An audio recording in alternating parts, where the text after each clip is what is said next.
Yeah. Good morning. Good morning. Good morning. Trying to get my headset connected in. There we go. Get you guys in my ears. Nice. The early morning ladies. I'm going to go turn on my fan real quick. Hey, what is this stuff that's falling from the sky right now? It's so strange. Crazy. Yeah, did you guys prep for the rain? We did not, so there's casualties outside. Uh-oh. Nice. I have a Jeep that still has the top off. Oh, But that's good. nice. It's not like it's going to rain forever or anything like that, so Yeah. We'll see. We shall see.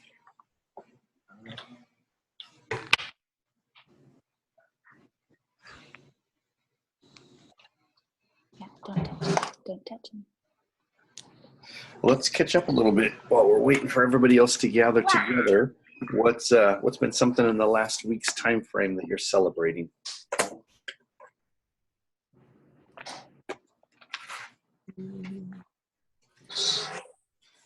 Hi, Marcy. Good to see you.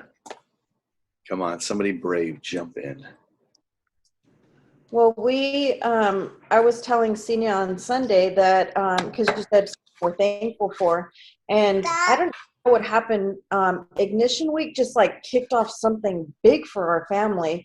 So we were sitting at the table, and we've been almost reading every single night the Bible reading, our scriptures. I don't even know what it's called. The monthly plan. Yeah, reading plan. Yep. And then we've been reading in the Jesus-Shaped Life. They've been participating. I said, oh my gosh, I don't know these kids right now. That's so good. Such an important thing, too. That's so good. I just want that testimony to spread across every family in the church. That'd be amazing. That's good stuff. Yeah.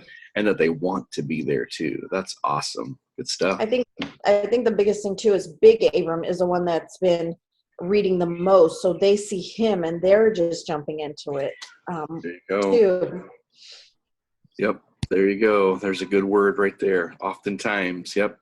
When we lead out, then it's discipleship is imitation. So much of it is that. Somebody else tell us a story. What's something that's been happening in the last week's time frame you're celebrating? Well, I feel like the Lord has made it absolutely clear, and he's narrowing the path on which way to step on doing some out ministry. That's good. Tell us a little bit about that, because we just found out about that last week. We had a meeting with someone, and they mentioned about a program that someone does for youth who are like between 16 and 18 years old who are in foster care. And a lot of times they just get kicked out, and they just are handed a bag of stuff and told to fend for themselves. And so just hearing that, and then experiencing an 18-year-old on Sunday who was on his own and had no idea what to do, and just speaking into his life, and then being put in contact with this person will be next week. It's just been encouraging to see that the Lord has actually narrowed down a path to take. Nice. So good. And then too, just add in there, the young man's graduated from Courage to Change. Yeah, he graduated from Courage to Change. They moved him out of there because he's 18. He was at church. He's struggling. Doesn't know how to manage his money that they're giving him to be able to buy food. So he was hungry. So just kind of speaking into his life and loving on him. I keep coming back to the Deborah. Deborah arose to mother, whether it's at Taco Bell, whether it's at church, whether it's for these Deborah arose to mother. Yep, I hear you. I was hoping that came across the right way this last Sunday, because, man, when I read those, I just think, man, that is so accessible and normal, but yet powerful. And I think sometimes we get lost in that we think that it needs to be bigger and grander than what it really does need to be. That's awesome. Mm-hmm. Good stuff. Yep. How about a couple more? I was just texting Jeff. He was using the wrong Zoom link to be able to get on, because Amy's in the later huddle for tomorrow.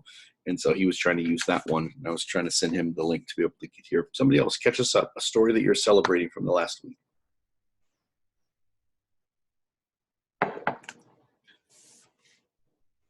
There's Amy Jeff right there. Something that we were celebrating is the Explorer Huddle home group. And so it was great to be able to be here with our regular home group folks and to hang out with them. We always have a great time every week, but to be able to see some of the additional families come in. And I think, you know how sometimes you get used to an environment and then you don't see it for what it is. And so it was fun watching people come in for the first time. So extroverts come in to a packed house and they're like, whoa, friends, long extended greeting time. And then introverts come in and they find, you know, the space closest to the wall so that they can, you know, be up against there. And it was great to be able to see the way that people do that and then to watch everybody engage over the course of the time. And, you know, I think that it wouldn't be unrealistic to say that by the time we were done, everybody looked like they were comfortable and fit in. And it was pretty wonderful to be able to watch that way. Got some good feedback already from some people from the Explorer Huddle, an introvert in particular that said that was actually really great. I like the way that the group time worked and the discussion. I'm glad you put us in pairs because then I didn't have to talk in front of like the whole group, but I really got to know that person that I was praying with and talking with. And so real good feedback that way. So how about one more, guys, before we jump in? One more story of something you're celebrating from the last week's time.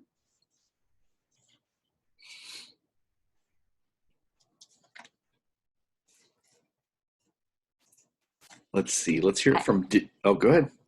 Oh, no, you can volunteer someone. That's fine. I volunteer Emily. Okay. I was just going to say, I just feel like I'm just learning so much the last few weeks, and particularly with all the tools, like with the up in and out, and then like with the kingdom covenant triangles. I just feel like I'm learning a lot of tools and how to apply them. So that's just exciting for me. I just feel like yeah, nice. That's the awesome. mug. Yeah. I've got my invitation and challenge mug. So whenever I'm in challenge mode, I lean in like this. Whenever I'm in invitation mode, I lean in like this. Nice. Good stuff. Awesome. All right. And so Emily, are you going to be ready to do the triangle in just a little bit? Yeah. Perfect. Okay. So here's where we'll go today. So we'll do a little bit of review. Emily will do the triangle for us, review that in its simple form so that we can kind of re-engage with that. I'll probably add a couple of layers in there. It was fun to watch the way that the huddles went different directions. With us, we went into how out is important for us to do together. Whereas in the other huddle, we went into the in direction and talked about boundaries and how to be able to set up boundaries so that we can protect the things that are valuable to us. And just really interesting to see the way that it went differently that way. From there, we'll read a little bit of scripture together. We'll do some Ephesians 4 and Acts chapter 2, use that out of that triangle, and then we'll handle some of the questions this time. And so the way that the email said is choose one to share and process. So I think I've got a way to kind of march us through that. I'll be interested to see which ones everybody chooses. I have a feeling, a guess at which ones it's going to be that we'll talk about, but I'd love to be able to see if I'm wrong or if I'm right in all of that. How about before we do that, though, did anybody get a chance to be able to do the module 1 challenge? Here's what it says. Again, it says not required, but bonus points for those that make it happen. So we want to award our bonus points, which are like, woo, like this. Everybody has to do this for the other person. Plan a simple meal in your home to invite family and friends over to enjoy. Focus on simply being together instead of impressing them with your presentation skills. Include a simple prayer of blessing before the mealtime is over, and ask everyone to share something they're thankful for. Celebrate together. Come prepared to share the experience with your huddle. Anybody get a chance to be able to do that this last week's time frame? If so, jump on and let us know about it. Does Outback count? It could. Who'd you take? Took Trisha to Outback. I spent the evening with her, and it was really good. That's good. Yep. The table is a really powerful thing. So Outback absolutely can count in there. There is something, and you'll know this too, there is something different about having people in the home, though. The environment's different. The conversation goes different. So we'll count that. We'll do a one hand up like this. How about somebody else? Anybody else have a story? I think technically, Emily, you get to share because you had the team gathered together. Just give us a little bit of update about that, because that was a big deal. You guys had a large group over with some of the children's ministry team. Yeah. I didn't know if that counted because technically we had organized it before it was a module. Yep. But it was really cool. It was the first time we'd ever like hosted something like that.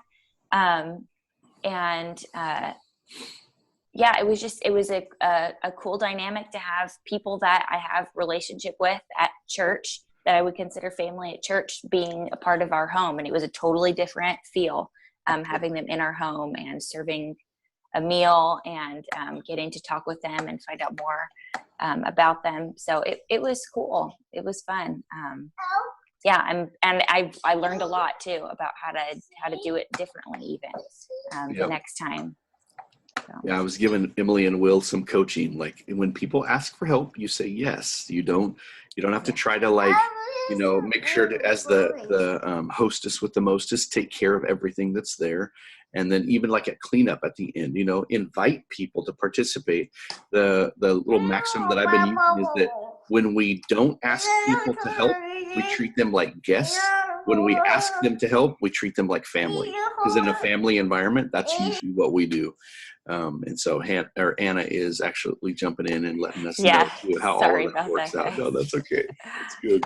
So, all right. Well, I would encourage you guys, take the chance to be able to try that out. I know that we have to plan in the opposite way, because we took time to grow in the out dimension or in the in dimension. To be able to eat with other families. Now it's a very normal part of our lives, and you can see where it's a value that shapes what we do. We have to protect things on the other end, because honestly, we could be having meals with others every night of the week, and we oftentimes have to say no. So tonight is our night where we've set boundaries around it. We're not having a meal with anybody else so that we can prioritize being together that way. And so, in fact, maybe a good win too. I don't know what this is like for you guys, but having a meal with your own family can be sometimes the big win, because sometimes the pace of life, we go so fast, we don't slow down. There's something that almost magical. It's not truly magic, but it is something important that happens around the table when we do that together. So, all right, Emily, why don't you take us into the triangle? Okay.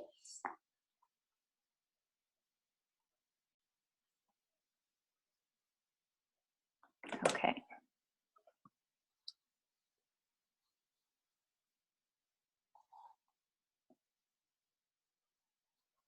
Okay.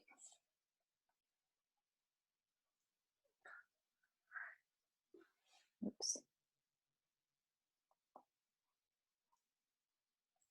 Oh man.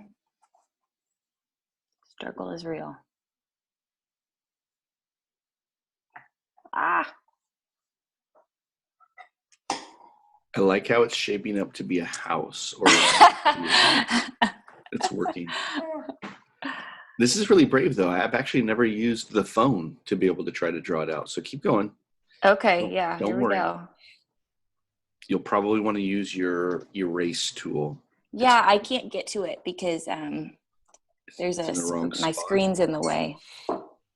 Yeah. So I'm just don't look in the corner. Just, that's going to be the closet of the screen. Hey, nice. I like. You hide all the stuff. Okay. Would it be all right? So I did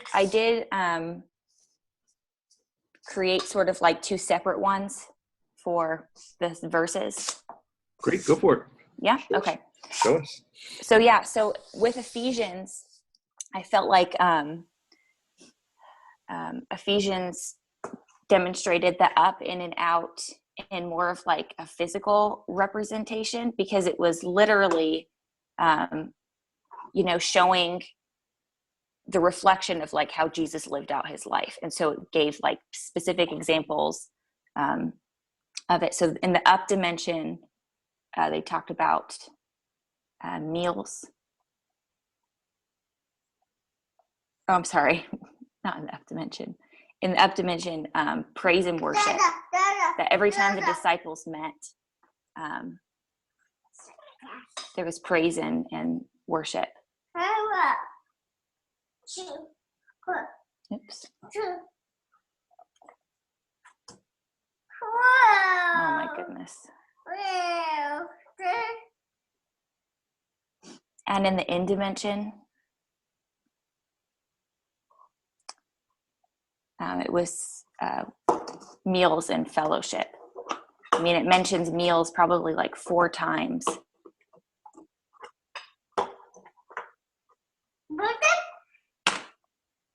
And then in the out dimension, it spoke of them doing signs and wonders.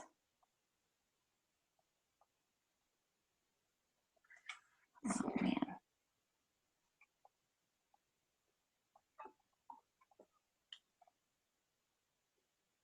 Oh, well, that's going to be out for all intensive purposes. Sometimes it is painful like that too, like ow.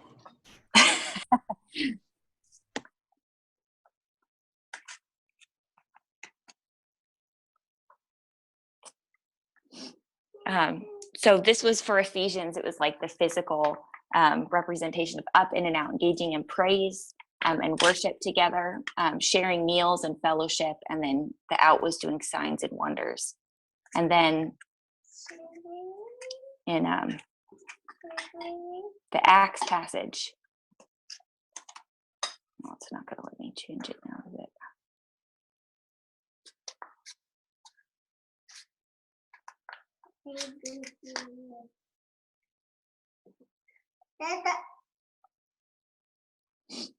So in the Acts passage, it felt more of like a large picture,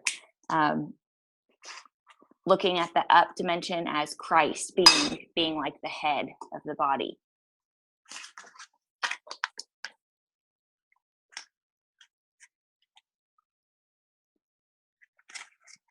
And then the in dimension being when they met, when they meet to equip each other, equip themselves with the gifts they've been given through Christ. So equipping the body by meeting with each other.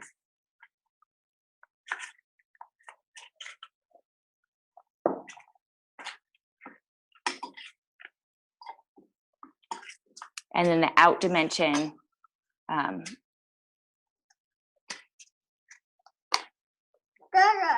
was like an extending the body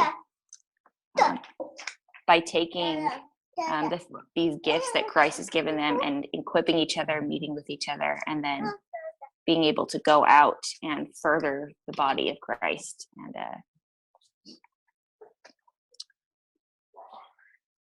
so that was just in Acts, a larger idea of how up, in, and out seem to work. Love it. Thanks a whole bunch. Awesome. Yeah. Sorry for the mess. No, that's all right. I'm very impressed because I know that like you're in mama mode because we can hear Anna in the background, and then you're using your iPhone at the same time frame. You're dropping it in there, and you continue to persevere. I actually really like that in the in-between spaces, you're still moving forward. So you're running into struggles because I was watching your recovery in there. Like, okay, how are you going to handle this not working? The equipment's not working the way that you thought. You're having difficulty. You put it in the closet, just good recovery. I mean, there's so many times where things just don't go the way that we want. And then sometimes it turns into an identity thing that we're wrestling with. Like, oh no, how am I coming across? I love how you just kept going through the whole thing. So well done in there. And then technically you did probably like triangle 3.0 or 4.0, honestly. And the reason is that I might have said it the wrong way, but you technically didn't need to try to triangulate Acts and Ephesians, but amazing job doing that because we've talked about how sometimes we'll see it as a picture, a mirror, and a window. In fact, I think I'm going to ask you for, let's see if I can get it. I should be able, yeah, there we go. I'm going to ask you for permission to annotate. No, I guess I can already do it. So let me add a couple of things in here. So usually what we'll do is talk about how in Luke chapter 6 is the main text that the triangle comes from, and just redefine up, redefine in, redefine out, which what you did is you went and you applied it. So you took the triangle and you used it instead of like a picture of Jesus' life. You already knew that we had that in our own minds and hearts. And instead of using it like a mirror to look at your own life or to help us look at our own, you used it like a window to be able to see the scriptures through. So let's take a look at Acts, which technically you did have those backwards. And so the book of Acts is the one that has where they're doing praise, meals, and signs and wonders. And the book of Ephesians is the one where they're doing the head, the right. extending. So no problem. I knew where you were going, and I know everybody else was tracking with you. But here's the brilliant part. You're using the triangle as a window to be able to look at the scriptures through. So now what you're doing is instead of just reading the text in black and white, you're looking at going, oh, well, this is primarily about up, and this is about in, and this is about out. Now, not every passage that is ever read is going to have all three of those dimensions, but it's a great job, an exercise to be able to see, well, what does it have to say? So, like Danielle, reading through the scriptures on a daily basis, that might be a good lens, since you guys are reading Jesus-shaped life together, to go, hey, do we see any up in this passage of scripture? Do we see any in? Do we see any out? And you're using it as an analytical tool to be able to mine out the scriptures there. So well done, well done. Anybody else have any thoughts and input, especially the way that Emily is using it to be able to look at the scriptures and to see it that way?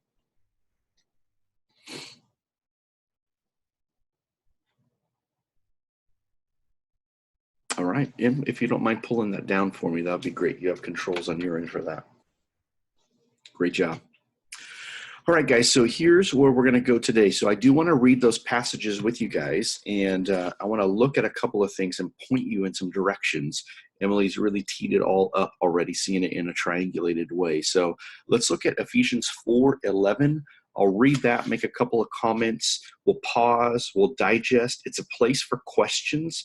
Now, we may not trace down every single question you've ever wanted to ask about these passages, but I am going to thematically kind of put us in a position to be able to digest some of the things that we're going at topically. So this is Ephesians 4:11. I'm a New Living Translation.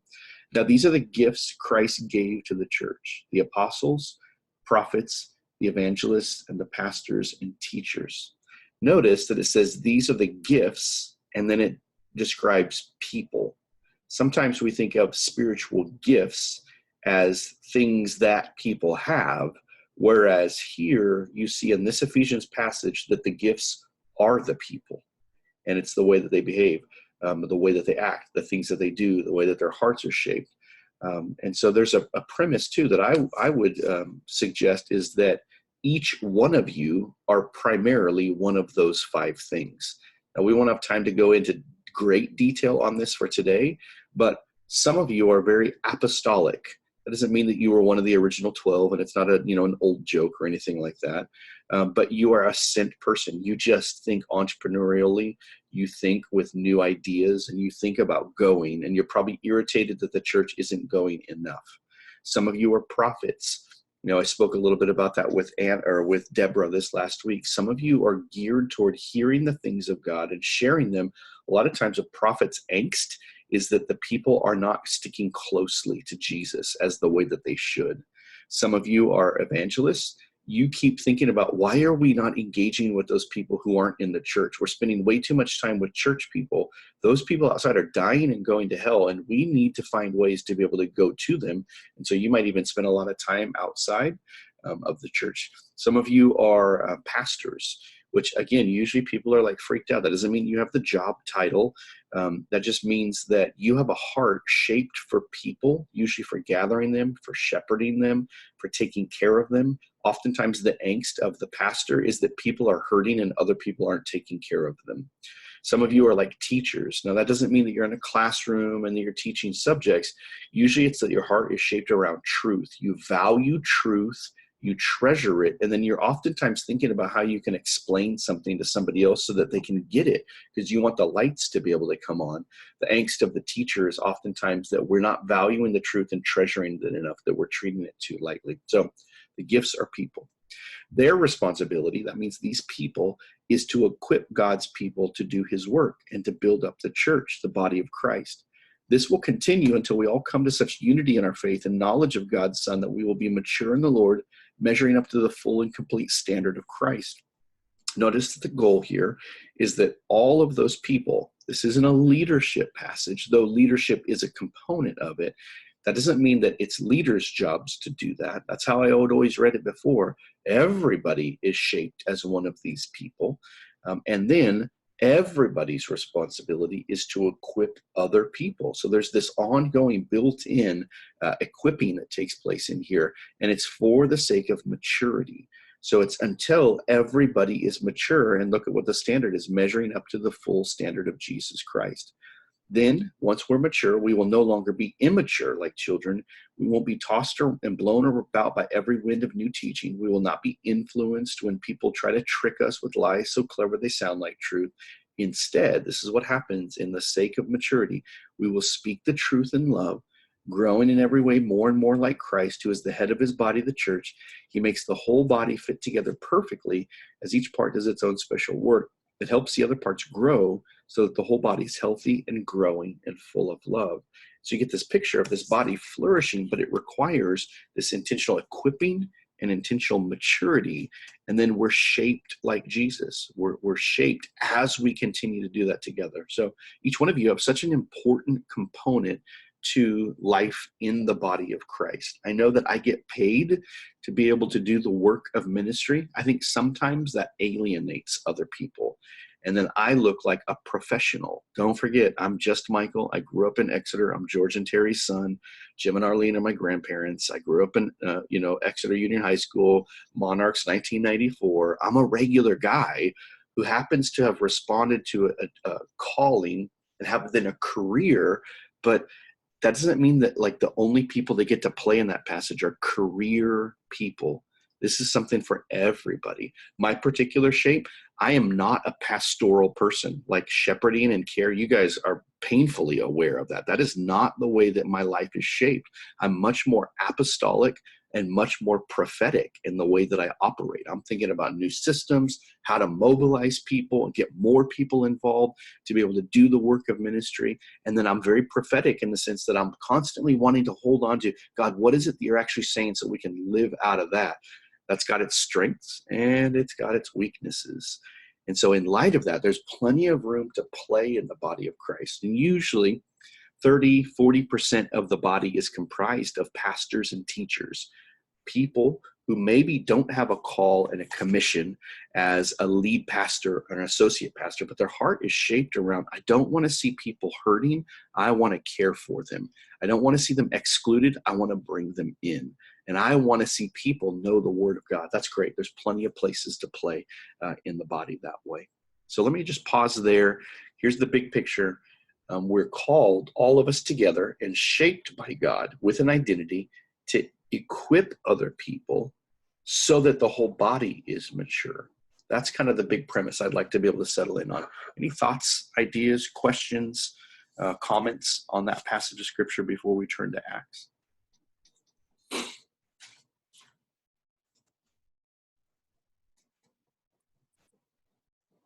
Come on, brave souls.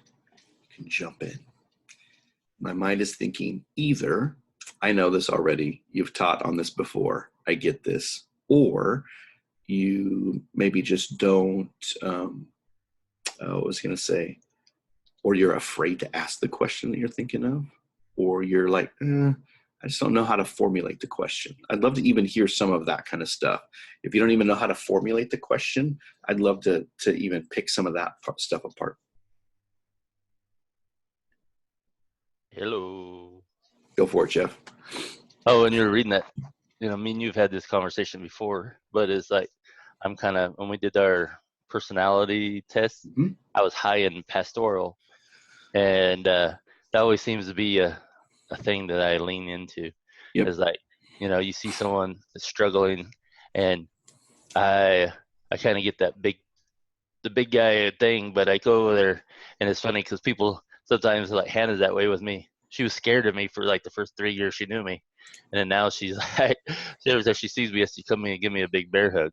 So it's like, I was like, that's what I was thinking about when you were reading that. I was like, it's funny, our strengths, and everybody has like a little bit of each one, but it's like I kind of lean into the pastoral and somewhat prophetic. I see things, I don't share them as much. I'm starting to learn that I should share more of that. Yep. So. Yeah, I think probably especially on the area of discernment is likely the way that God's going to be using you, and not that he's not going to speak in other ways. But yep, and I think that's why, Jeff, to go back to that passage, Jeff is a gift to the church that Jesus has given. He's shaped a lot like a pastor.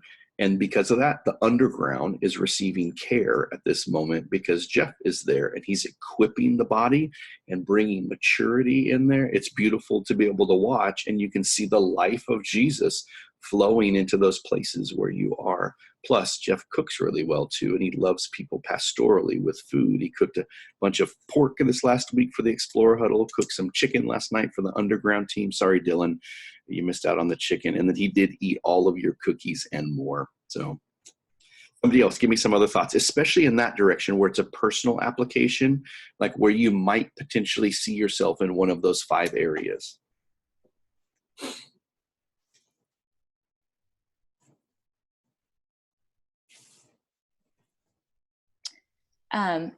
I was just thinking, because I also think, like Jeff, I think I have pastoral or not. Yeah. But it was interesting to me when you said these aren't, not to look at them as gifts, like as skills we have to offer, but as who we are. Yep.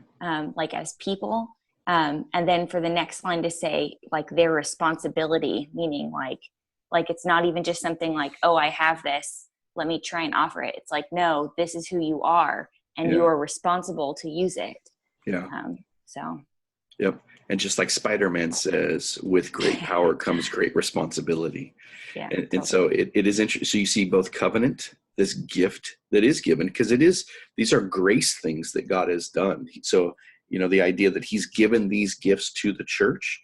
So he has graced these to us individually, but then as carriers of this stuff, as people who are shaped by Jesus' heart, then we have a responsibility to be able to operate in those things. And oftentimes, I wonder how much of the church is sitting on the bench. That doesn't mean like on a Sunday morning service. Sunday is very different than a home group environment or an environment like this where we can dialogue and move, have discussion and, other than Bruce Smith, raise your hand and say, hey, what about this? I'd like to share my thoughts here on this one. So yeah, important that everybody plays in the team, because we're missing so much if we don't have the body operating in fullness. How about one more question or comment before we turn to Acts chapter 2? I'm not 100% sure like where I would fall in, but how would I like find out? I mean, I know people tell me a lot of stuff and then I'm just like, okay, but I don't, like maybe I don't feel it myself. Yeah. Yep, I hear you. If that makes sense. No, it makes absolute sense. And so here, what I'm going to do is I'm going to put up a link in the chat. And so for most of you that are on desktop, or it should just pop up naturally. I don't remember how it shows up on a phone or an iPad or a tablet. Fivefoldsurvey.com is a way. But here's the thing. Actually, Danielle, what I would encourage you with is that if other people are mentioning this, I think that's the better voice to be able to listen to. The survey is going to, you're going to end up sabotaging the survey in some ways. There are going to be things that you want to show up in your life and that you want to be like, and you might answer questions leaning in that direction. And then there are going to be things that you don't want to be like. And so you're going to answer questions in that way. So if other people are saying, especially the same thing, even if you don't see it, that's still an important thing to be able to grab hold of. Because again, since it's an identity thing, sometimes we're confused about our identity that way. We don't see ourselves in that identity, and so it's difficult. But I think as we learn to embrace that, years ago, I never would have said apostolic and prophetic for mine, because that's crazy sounding, like, who am I to say that kind of thing? And I didn't have any language for that. So it's taken a while to be able to like grow into it, and then to have that be affirmed by the rest of the body.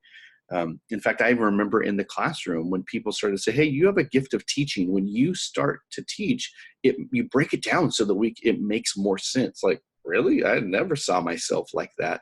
Those are all things that usually identity is conferred and confirmed from the outside in. And so what do people primarily say you operate like, Danielle? Oh, I don't know.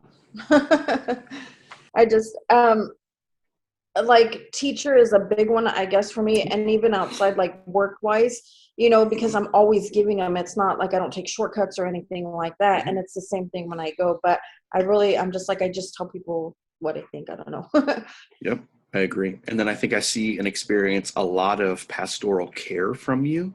So you care for people, you tend to value people at a high level, and you seem to notice them. People don't go unloved when they're around Danielle. But then I think there are some of these other gifts that are more like on the pioneering side of the spectrum that you operate in. And I wouldn't be able to say, is it evangelistic? Are you thinking about the outside? Or is it even apostolic?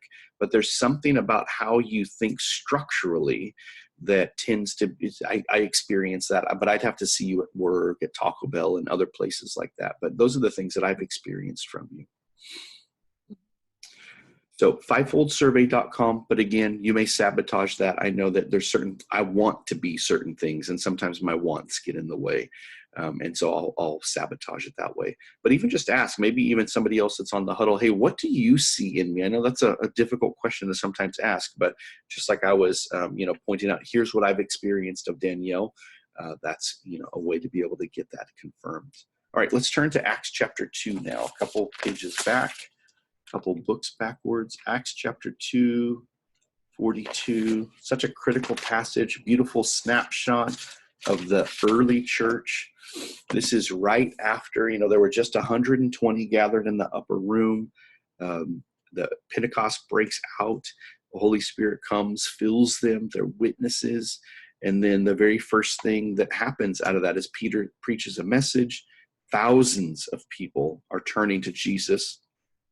And they are baptizing those people. And then this is what it looks like in those early days for them to be gathered together. So this is Acts 2:42.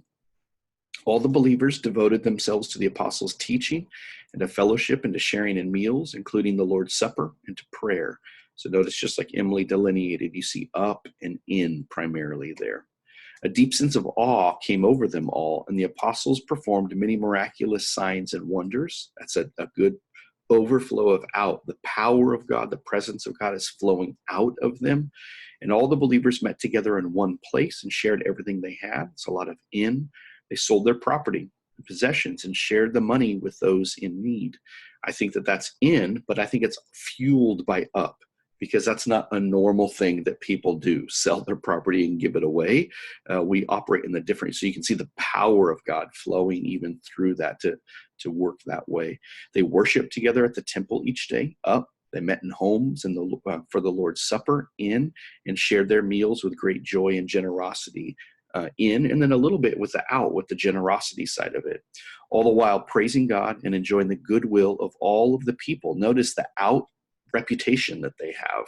All of the people are speaking highly of them, considering them in good regard. And each day the Lord added to their fellowship those who were being saved. Again, an expression of out too. The Lord is the one drawing people into this spiritual family, that there's something magnetic about it.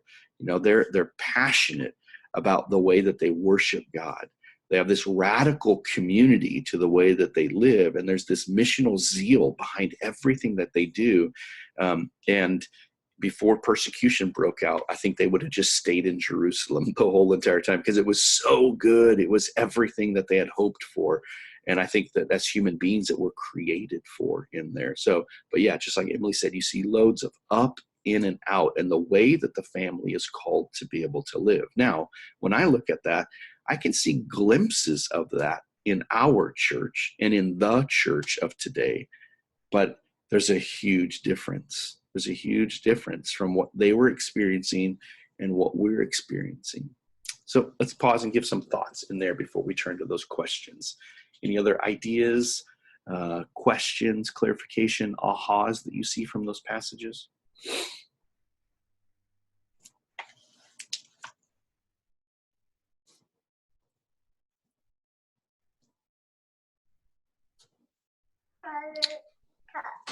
I just had a thought when you just said, it was so good in Jerusalem that they probably would have stayed there. And I just thought that was interesting, that about just as the church, sometimes when we get really good at, things are going really good and there's a lot of fruit being produced, we forget about the large picture.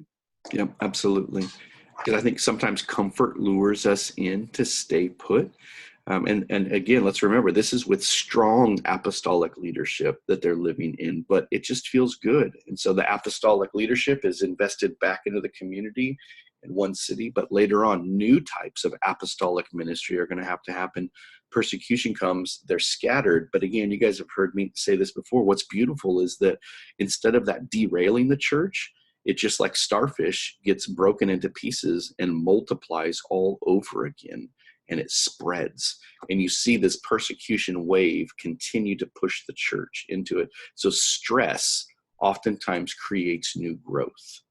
And so with our home group right now that some of you are experiencing through the Explorer Huddle or a part of, I'm putting a little bit of stress on the home group by casting vision and saying, in the next year's time frame, we need to multiply. And one of the reasons is exactly that. It's so good right now. It will end up turning in on itself if we don't cause it to multiply. So I'm putting a little bit of stress in and saying we've got to grow this. Plus, our church family needs more places like this to connect. We watch a lot of people come and go, and we need a sticky place for them to connect in. As the Lord is adding to our numbers daily, we need families for them to connect into so they can experience that radical community and passionate spirituality. Any other thoughts, guys?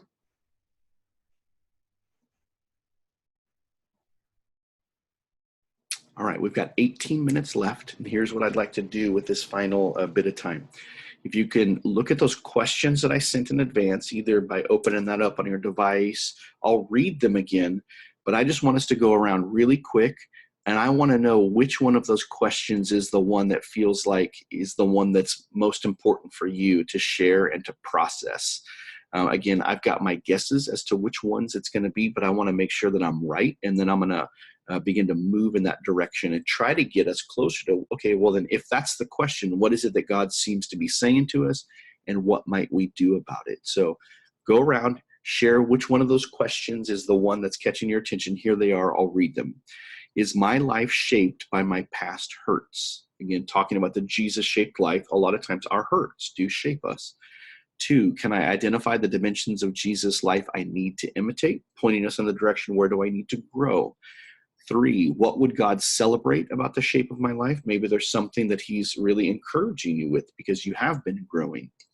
4, am I cooperating in God's plan to grow me and prune me back to be more like Jesus? Because again, he's doing a work. Sometimes we can be obstinate or stubborn while he's doing that, or upset at him. Like, why are you doing it this way? Or sometimes it's uncomfortable.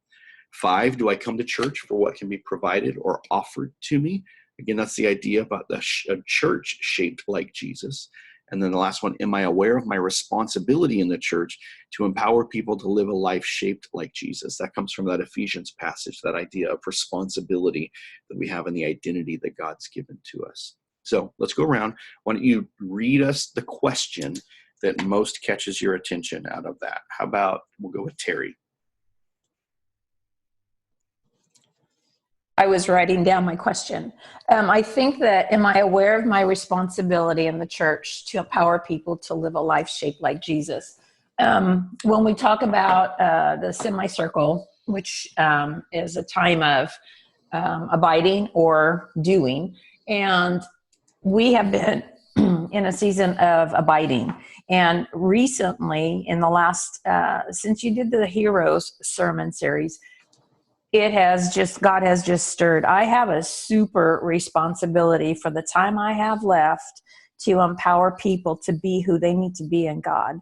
And he has just made it abundantly clear that I am to step back in. My season of rest is ending right now, and that I am stepping back into equipping people. That's good. Awesome. Jeff, what about you? Which one of those questions is the one that's catching your attention? Well, it's the same one as Terry's. Awesome.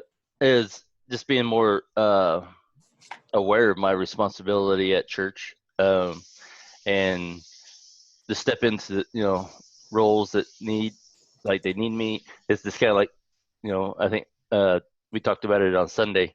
When James was at the church, and people were like, stewarding him and kind of keeping the eye on him and make sure he was okay. It was just like, it wasn't Terry. She came up and was telling, it was like, hey, they want you to keep an eye on him, and just kind of see you make. And it was like, and that was already where I was going. I was like, yep, I'm on it. And then just kind of being aware of all my students now. I'm a little pay attention to certain things that they're doing or a struggle they might be having, even in church. Like maybe you could tell that they're thinking about something, and then go and give them a word or just give a shoulder to lean on. So, that makes my heart so happy. And then to hear too, just recently I heard Mark and Senia say, man, the kids are loving coming to the underground right now. And then when you pointed it back, I said, well, what changed? Jeff called and invited them to come. And it's like, man, again, there you go. There's this pastoral care given and fruit that's coming from it. Marcy, what about you? Which one of those questions grabs your attention? So I think that can I identify the dimensions of Jesus' life I need to imitate? I feel like I just keep hearing the part about how he always had people with him. And I feel like God's reminding me that I've gotten into a season where like I tend to like value time that I can be by myself, and that's not generally who I was created to be. So understanding like I have to be less selfish with my own time. Because I tend to think that since I give so much at work, that it's okay when I go into those periods of wanting just to be by myself. But I also feel he's telling me like how much I'm missing out on and how much I'm not using like my servant part, my pastor gifts, my teacher gifts, because I'm wanting to retreat. And the fact that like that's part of what really amazes me about Jesus's life is that he always had people around him. And when he would retreat, it still wasn't by himself. They were with him. So I think that's something that I'm going to have to think a lot about. Good. John chapter 15 would be a passage I would push you toward. And then I would encourage you to look at Jesus does get alone. And I think that this is going to be where it dovetails into that. So he usually, in his case, I don't think this has to be the way we all do it, but he was up early in the morning and he did get time alone with the Father. And it seems like all that he did flowed from that. So there's a priority where he got time to be alone with the Father. So I think especially kind of knowing some of your makeup and the way I've experienced you, that's an important part. And especially as a giving person, sometimes we can give to the extent that we're empty, and that's not healthy either. But I do hear, and I want to just affirm, that a couple weeks now that we've been on, that the Lord is calling you into community in some way, and probably it's in the normal spaces of it. And then I know that the guilt of momhood sometimes creeps in there too. You do have these two little disciples around you. Often, and that there's your primary field of ministry and discipleship, and they probably are with you just about everywhere. that they go. I think sometimes we think, man, I wish I had disciples like Jesus, or maybe that's never a question you ever ask, but how would I ever do it? Well, parenting is a big part of it. We've got these little disciples that are following us where we go, and they are getting the dust of their rabbi mom and rabbi dad on them. And sometimes that's good dust, and sometimes that's not good dust. And we got to pay attention to that too. So I want to encourage you in there, but I also feel like there might be some sense of guilt, and I don't want to see you like take that on, negatively that way. Thanks for sharing that, Marcy. Danielle, what about you? Which one of those questions? Well, the one that you said about growing, like I've learned so much in the 7 years that we've been in church. Now I think it's time for me to not just sit back. I need to go, and I need to, give what God's given to me out to the people.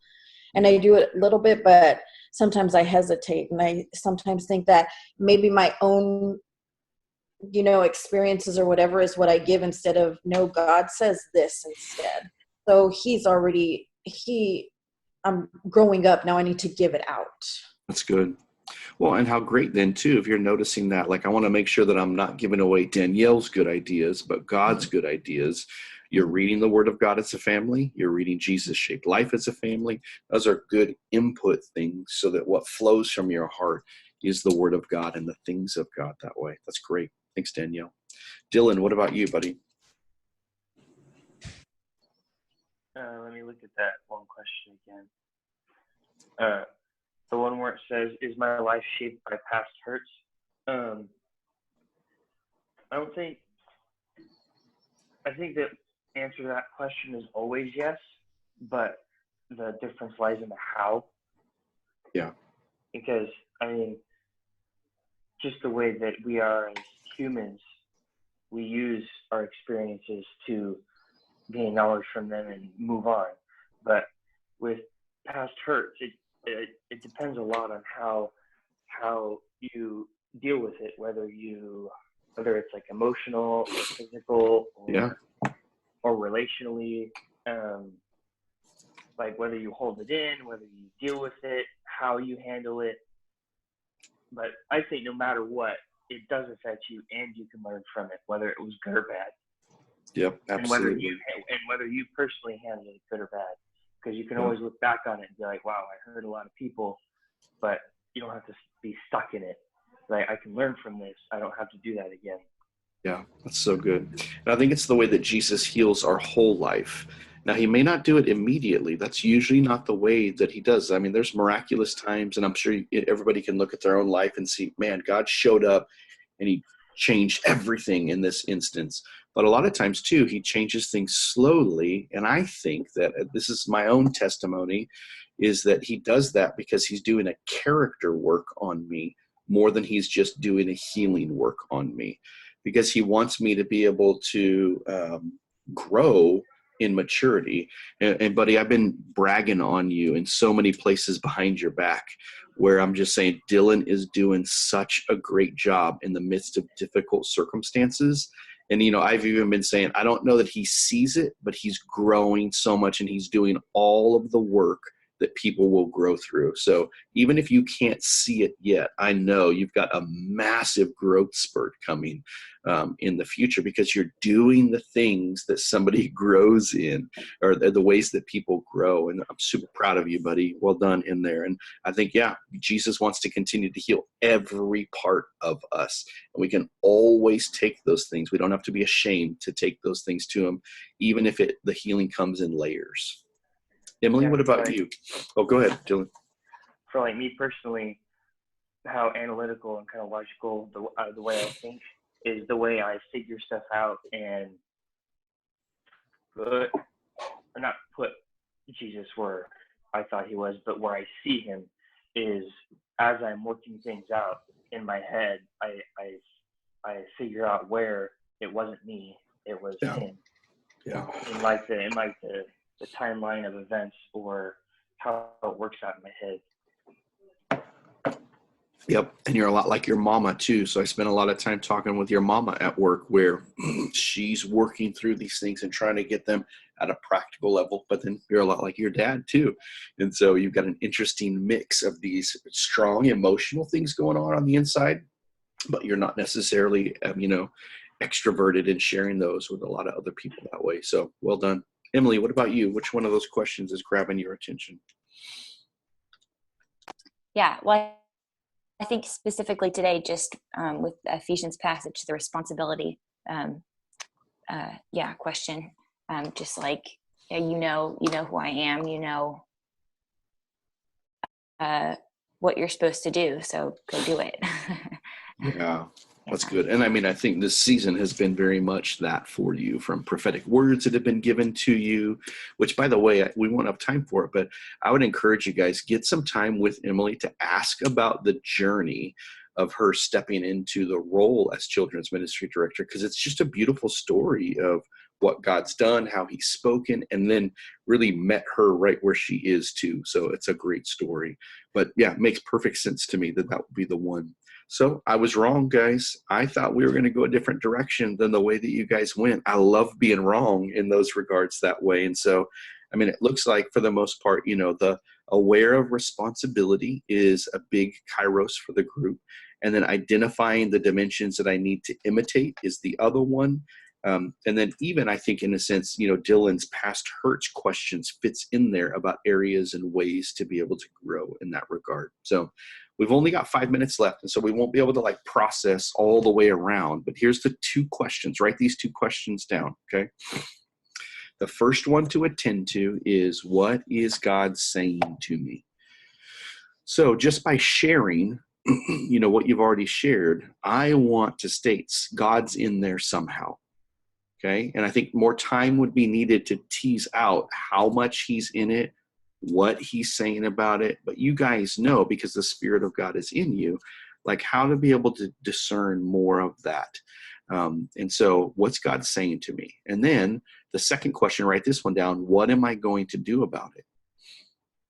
Those are the 2 that I want to encourage you guys in. Notice there's both invitation and there's challenge in that.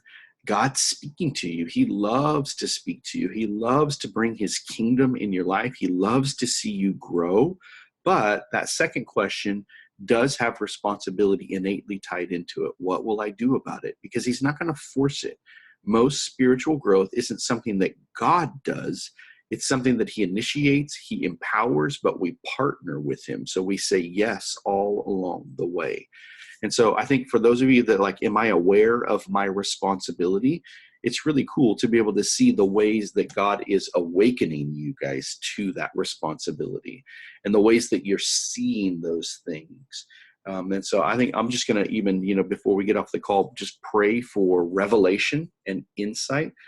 Jeff is seeing students and opportunities. Terry, you're seeing a missional out, and I can just tell already your heart shaped around that and moving in that direction. You're seeing God kind of almost coincidentally tie all these things together in the right timing. And then Danielle, this fits perfectly. I remember even praying over you and Abram, all right, you've been sons and daughters, you've been aunts and uncles, it's time to be mothers and fathers. And it just feels like that same exact word showing up again and again, and stepping into all of that. That's great. I think in that areas of growth, for Marcy and then Danielle, can I identify the dimensions that I need to imitate and how all of that plays in? It sounds like, Marcy, you've got a really strong word that the Lord is kind of pushing on. And his word is always going to be shaped like this. He's going to tell you about who he is, or he's going to tell you about who you are. And I hear that in what he's saying. But then I do feel like this may be a little bit of discernment in there, that the enemy is trying to break in a little bit and turn it into a word of condemnation. Like you've not done good enough, you've not measured up, or there might even be a sense of failure in there. And I just want to just speak directly into that. That's not the case. The Father is leading you forward to great breakthrough because he loves you. You have all of his love. He's so pleased with all of the things that you're doing, the way that you're investing your life in so many people. And he does want you to enjoy the fellowship and the community that he's created for you to be able to celebrate and enjoy. And he doesn't want you to have to be alone in all of that. Those are, I think, the things that I sense the Father doing in there. You're going to have to weigh and test that, what's really of his voice, what's not. But I do just want to encourage you, watch for condemnation, because usually the enemy is going to tell us negatively who we are, or going to tell us that we don't measure up. That's never the voice of the Father. The Father will always look at us. He'll see us for who we are in Jesus and call us up to that. The devil will look at us and tell us how we don't measure up in there. So pay attention for that nuance in there, and then take some practical steps for how to be able to live into that. And it may be embrace the up dimension privately and personally, and then embrace the in dimension and bring in, I don't know who that is, if it's your girls or if it's other people along the way. So that module 1 challenge might be a good step to be able to take, and just have somebody over for dinner that way. And then let's see, Dylan, like in yours, I think that, and I don't really know, that one feels like there's a lot to unpack. I think so. I wanted to affirm that about where I see you growing right now, but it feels like there's just more to be able to unpack in there. And so I know that you said you even have more questions now that are surfacing. And so maybe we need to schedule a time to be able to get together and to work through some of that stuff. So we're at 7 minutes. What can we address right before we get off of the call? Any burning questions, any clarification in some of the feedback that I'm giving to you? Because I'm very aware that, like, I wish we would have had 30 minutes to do that processing instead of the 15 that we had. Anything that I can address before we hang up?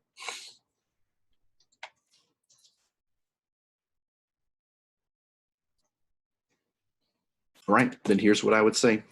Before you go do the next thing, even if it's just 5 minutes that you dedicate, get time alone with God and write out in black and white, pen, and type it out. What do you think God's saying to you? And then stare at it, and then dream. Okay, well, if he's saying this to me, and you'll have to have a measure of faith, then what will I do this week? And then make a plan that's concrete and specific and measurable. Here's what I'm going to do, so that you know that you've done it, or that you know that you haven't. And then you can either send that to me, here's what I'm going to do, or you can send it to somebody else on the call, or you could send it to somebody else that would normally be like an accountability encouragement person in your life. What's God saying to you? And then make a plan. What are you actually going to do about it? Okay. I'll send a follow-up email. We won't be on next week. I'm going to be away at a pastor spouse retreat for the region. So we'll have a week off.